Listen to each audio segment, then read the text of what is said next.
Leo hii tuko hapa Swaswa Mnalani kwenye pub inaitwa 26 Pub, ambayo tumekuja kutambulisha tena mchezo wetu wa pool table.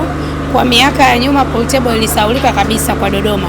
Kwa hiyo leo tumefanya mashindano ambayo tunauzindua rasmi, na tunahitaji mchezo huu ufike mbali zaidi kimataifa na kitaifa, ili tuweze kunyenyua kwa kiwango cha juu sana, na pia tuondoe ile dhana waliokuwa wanaona kwamba wachezaji wa pool table ni wahuni.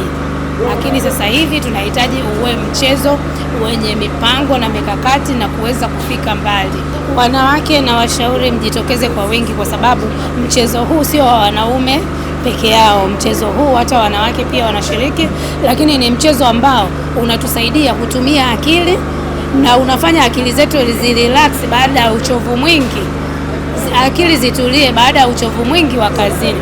Kwa hiyo wamama, tusiseme mchezo huu ni wa kihuni, mchezo huu ni wa wanaume. Hapana, mchezo huu hata wanawake wanacheza. Tumeandaa zawadi kwa mshindi wa kwanza ambaye atapata $500, mshindi wa pili atapata $300 na mshindi wa tatu atapata $100. Lakini hata kwa wale ambao hawatoshinda kwa kipindi hichi, wasikate tamaa na wasivunjike moyo, kwamba tunawahamasisha wawe wanafanya mazoezi mara kwa mara.